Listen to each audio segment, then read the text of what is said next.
અમે ઘરે આવી ગયા છીએ અને ઘરે આવીને અમે જમવાનું બનાવીશું. જમીને પછી નીકળીશું મંદિરે જવા માટે.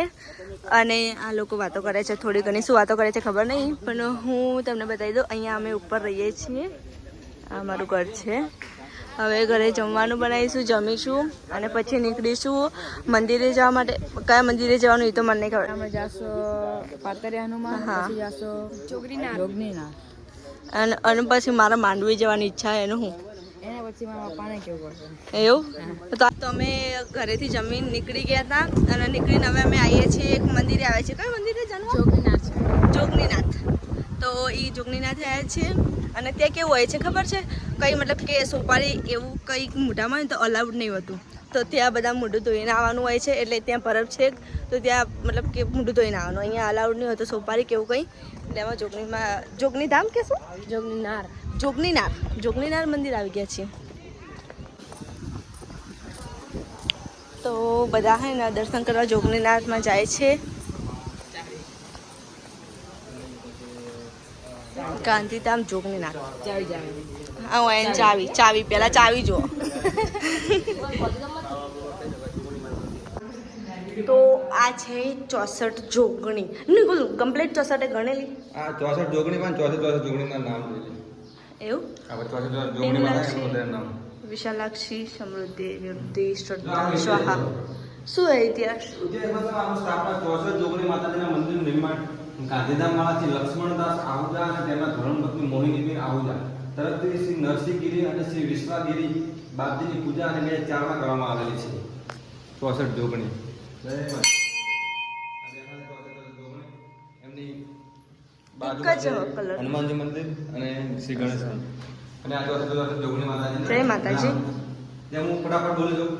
પિંગલા લક્ષ્મી, વિશાલક્ષ્મી, સમુદ્રી, વૃદ્ધિ, શ્રદ્ધા, સ્વાહા, સ્વાહ, અભિખ્યા, માયા, શિવા, શન્ય, વસુંધરા, ત્રિલોક, દાણી, સાવિત્રી, ગાયત્રી, દિદેશ્વરી, સુરૂપા, બહુરૂપા, સુંદમાતા, અચ્યુતપ્રિયા, વિમલ, અમલા, અરુણી, આરુણી, પ્રકૃતિ, જયંતી, સૃષ્ટિ, સ્થિતિ, સહંતિ, સંધ્યા, અંશી, મદ્રિકા, વજ્રકા, દેવમાતા, ભગવતી, દેવિકા, કમલાસના, ત્રિમુખી, સમુખી, સુરાસરી, વિંગદીર્થી, લંબોષ્ટી, દૂધવર્ગેશી, બકુ, શીર્ષા, રૂપોદરી, રથરેખા, શશિરેખા, ગગનવેગા, પવનવેગા, ભુવનપાલા, મધુતુરા, અનંગમંથના, અનંતગમ મેંકલા, અનંગ કુસુમા, વિશ્વરૂપા, સુરાધિકા, સક્ષકારી, શક્તિ, અક્ષોભ્યા, સતાવાદિની, બહુરૂપા, શુચિવ્રતા, ઉદારા અને વાગીસી, આસોદર 64. તેમાં 64 જોગણીના માતાજીના નામ છે. 64 જોગણીના આ છે ગુજરાતીમાં અને આ છે હિન્દીમાં. હવે બંને લેંગ્વેજમાં માતાજીના નામ નિહાળી શકો.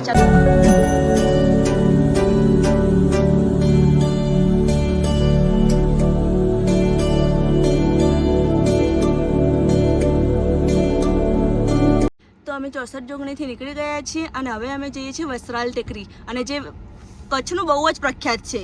અને હવે અમે ત્યાં જઈએ છીએ અને ત્યાં એ કઈ જગ્યાએ બાજુમાં આવેલું છે એ પણ હું તમને કહી દઉં. રતનાલની બાજુમાં આવેલ છે વસ્ત્રાલ ટેકરી. તો અમે લોકો ત્યાં જઈએ છીએ અને અત્યારે અમે બધા આઈસ્ક્રીમ ખાવા માટે રોકાયા છે. તો બધા લોકો બહાર હે તો હું બહાર જવું હવે. અરે ઓર્ડર કરે આઈસ્ક્રીમ આવું એ તમે ખાવા માંડ્યા એ આ થોડું અમને કીધું આપણા અંદર ખાવા માંડ્યો એમ નહીં અલગ જ ખાવા માંડે છે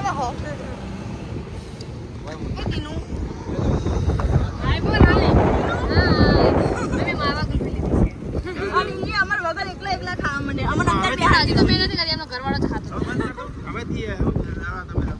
બીજું ગમે તે કે પણ અહીંયાનો વેધર એક નંબર છે. અમે આવ્યા છીએ આશાપુરી ટેકરી ઉપર. હજુ અમે પહોંચ્યા નથી પણ અમે એક હાઈવે ઉપર ઉભા રહ્યા છે. વચ્ચે હાઈવે આવે છે તો એ કણ ઊભા છીએ. પણ એટલો મસ્ત પવન આવે ને અહીંયા, બહુ જ મસ્ત. ઓલા લોકો ફોટા પાડે છે એ તો ફોટા પાડે. મારો વ્લોગ કન્ટિન્યુ કરું છું. એન્ડ અહીંયાનો મોસમ તમે જોઈ શકો છો. વાવ યાર, બ્યુટીફુલ. કેટલો મસ્ત પવન આવે અને અહીંયાનો મતલબ કે વાતાવરણ બી બહુ મસ્ત હોય. આજ હું બહુ એટલે બહુ જ હેપી હું, કારણ કે બહુ ટાઈમથી અમે બહાર નહોતા ગયા અને આજે અમે બહાર આવી ગયા છીએ ફાઇનલી.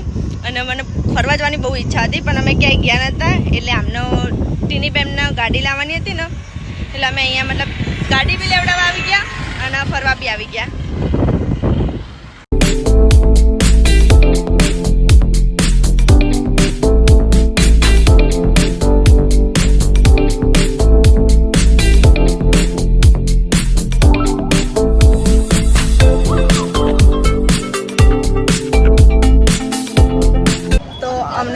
બહુ ભૂખ લાગી હતી. હજુ સુધી અમે આશાપુરી ટેકરી પર હજુ પહોંચ્યા જ નહીં, પણ ભૂખ લાગી હતી એટલે અમે થોડો પકોડી ખાધી અને દાબેલી બનાવડાવે છે આંટીની બેન.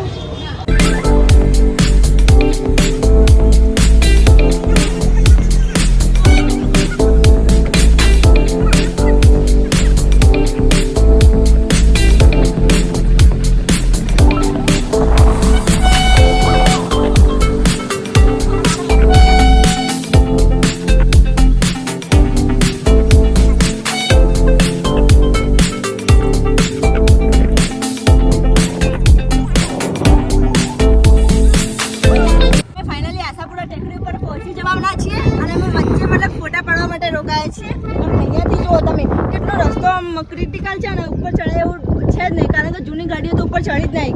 ત્યાં બે ગાડીઓ તો રોકાયેલી પડી છે. એક અહીંયા ઉપર આવતી હતી અને તો મતલબ રોકાયેલી જ પડી, પાછી જાય એવી નહીં, ઉપર આવે એવી નહીં, કારણ કે ઉપર આવી જ નહીં. અને અમે કેટલા લગભગ જોગણીનાથથી અમે નીકળ્યા હતા, ત્યાંથી લગભગ 2 કલાક થઈ ગયા અહીંયા આવતા આવતા. અને હવે અમારે ઉપર જવાનું, પણ અહીંયા અમે થોડાક ફોટા ફોટા લઈ લઈએ પછી ઉપર જઈએ. અને અહીંયાનો વ્યૂ તમે જુઓ કેટલો મસ્ત છે, કેટલું મસ્ત લાગે બધું દેખ. છે કે અમે ત્યાંથી પહેલા રસ્તાથી આવ્યા હતા, છે અહીંયા જો પણ જે રસ્તો દેખા તમે ચડી ગયા મતલબ ગાડી ના ચડે કે અરે બહુ ખતરનાક, માઉન્ટ આબુ થી બહુ ખતરનાક રસ્તો. માઉન્ટ આબુ તો થોડી બીક લાગતી હોય ને, અહીંયા બી બહુ બીક લાગે. અહીંયા તો હું પાછળ જોજો કરતી હતી, પાછી ગાડી ના જાય. આ બધા માણસો મતલબ કે ગાડી ઉપર લાવવાનો ટ્રાય કરી રહ્યા છે. અહીંયાથી મતલબ ગાડીમાં ઉતરી ઉપર આવે છે. હવે અમે જઈએ છીએ ઉપર, તો આ આંટી પૂછે છે કે તમારે ગાડી ઉપર કઈ રીતે ચડી, એવું જ કે પૂછે. એમને ગાડી જ નહીં ચડતી ઉપર, એટલે એ લોકો પૂછે કે તમારે ગાડી ઉપર કઈ રીતે ચડી. એમને મતલબ એવા ઉપર કઈ રીતે જશે એમને આવવાની ઈચ્છા હશે, પણ એટલે જગ્યા નથી. ચાલ ચાલુ જલ્દી બેસ.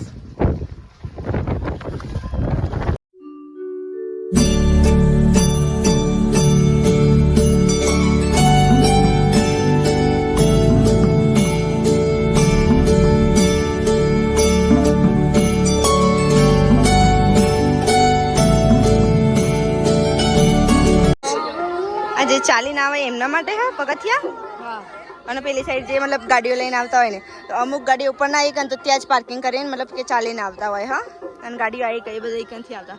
હું આપણે જોઈ લઈએ કે ગાડીઓ મતલબ કે ક્યાં રોકાઈ છે કે નહીં રોકાઈ, કઈ મતલબ કે સ્ટોપ થઈ કે નહીં થઈ. અમે આવ્યા હતા ત્યારે સ્ટોપ હતી ગાડીઓ, થોડી જોઈ લઈએ નીચે જઈ.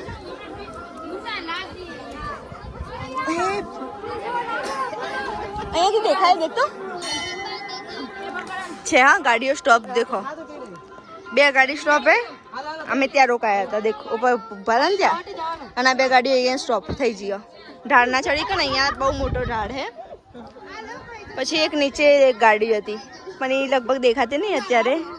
રિટર્નમાં જઈશું એટલે દેખાશે. બહુ ઉપર આવી ગયા છે. અમે 3 જણા અહીંયા વિડીયો બનાવવા આવ્યા હતા, અને નિકુલ અને શ્રવણ કુમાર લોકોને નીચે જતા રહ્યા ડાયરેક્ટ. તો અમારે સીડીઓથી જવું પડશે. અહીંયા સીડીઓથી જવાનું કે અહીંયાથી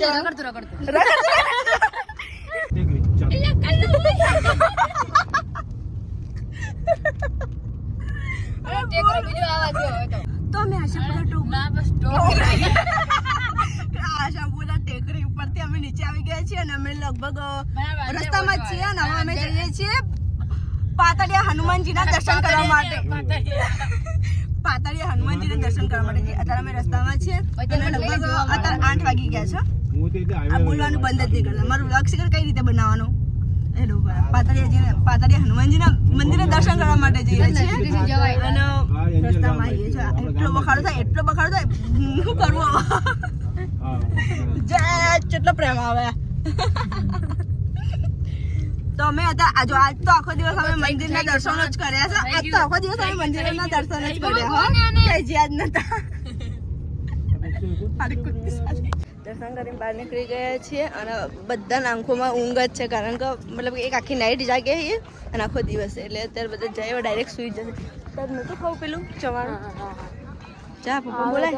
મામા આયા, મામાથી શું કામ? મામા શું હાલત મારા કાવ જગે તો